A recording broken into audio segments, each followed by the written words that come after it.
Ration দোকানে দোকানে এবার 25 টাকায় চাল, 26 টাকায় গম বিক্রি করবে কেন্দ্র। সস্তায় মিলতে পারে ভারত ব্র্যান্ডের চাল ও গম। কেন্দ্রীয় সরকার ওপেন মার্কেট সেলস স্কিমের আওতায় নতুন এই উদ্যোগ। কোথায় পাবেন এই চাল ও গম? আপনিও কি চাইলেই সস্তায় চাল গম কিনতে পারবেন? জানুন, কেন্দ্রীয় সরকার সাধারণ মানুষের জন্য কম দামে খাদ্যশস্য পৌঁছে দেওয়ার লক্ষ্যে বড় সিদ্ধান্ত নিয়েছে। এবার রেশন দোকানের মাধ্যমে সস্তায় ভারত ব্র্যান্ডের চাল ও গম বিক্রির পরিকল্পনা করা হয়েছে। এতদিন ভারত ব্র্যান্ডের আটা বাজারে পাওয়া গেলেও এবারে সেই তালিকায় যুক্ত হচ্ছে চাল ও গম। এর ফলে বাজারের তুলনায় অনেক কম দামে খাদ্যশস্য কিনতে পারবে সাধারণ মানুষ। সরকার জানিয়েছে, ওপেন মার্কেট সেলস স্কিমের আওতায় কেন্দ্রীয় ভান্ডার, NCCF, নাফেড এর পাশাপাশি ই-কমার্স প্ল্যাটফর্মের মাধ্যমে ভারত ব্র্যান্ডের চাল ও গম বিক্রি করা হবে। অর্থাৎ শুধু সরকারি সংস্থা নয়, অনলাইন মাধ্যম থেকেও এই খাদ্যশস্য কেনার সুযোগ পাবেন ক্রেতারা। এদিকে রেশন দোকান থেকে যাতে ভারত ব্র্যান্ডের চাল ও গম বিক্রি করা যায় সেই দাবি জানিয়ে কেন্দ্রীয় খাদ্যমন্ত্রী প্রহ্লাদ যোশীকে চিঠি দিয়েছে অল ইন্ডিয়া ফেয়ার প্রাইসের সব ডিলার্স ফেডারেশন। তাদের দাবি, রেশন দোকানের মাধ্যমে বিক্রি শুরু হলে দেশের আরও বেশি মানুষ কম দামে চাল ও গম কিনতে পারবেন।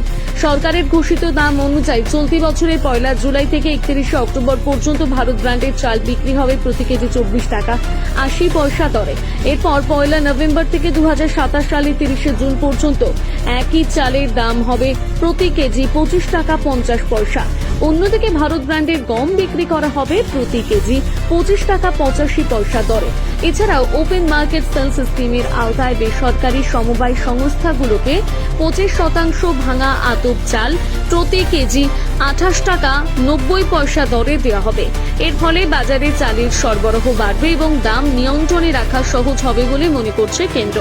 রাজ্য সরকারগুলো যদি কেন্দ্রের কাছ থেকে এই চাল ও গম কিনতে চায় তাহলে তাদের জন্য আলাদা দাম নির্ধারণ করা হয়েছে।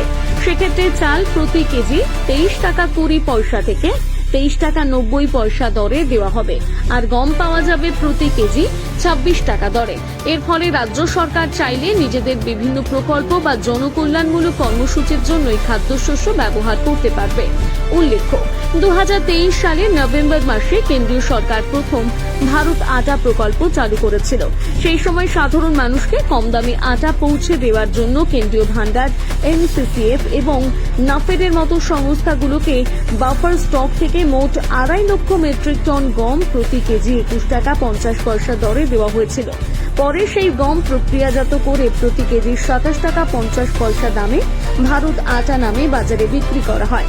সেই উদ্যোগে ভালো সাড়া মেলার পর এবার একইভাবে ভারত ব্র্যান্ডের চাল ও গম বিক্রির সিদ্ধান্ত নিয়েছে কেন্দ্রীয় সরকার।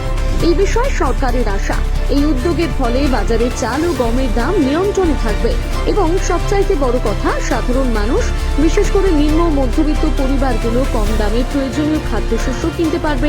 একই সঙ্গে খাদ্যশস্যের সরবরাহ আরও সুসংহত হবে। আরো ভালো ভালো খবর দেখতে সাবস্ক্রাইব করুন বাংলা হান্টের ইউটিউব চ্যানেল। বাংলা হান্টের আরো খবর দেখতে নজর রাখুন। বাংলা খবর মানেই বাংলা হান্ট।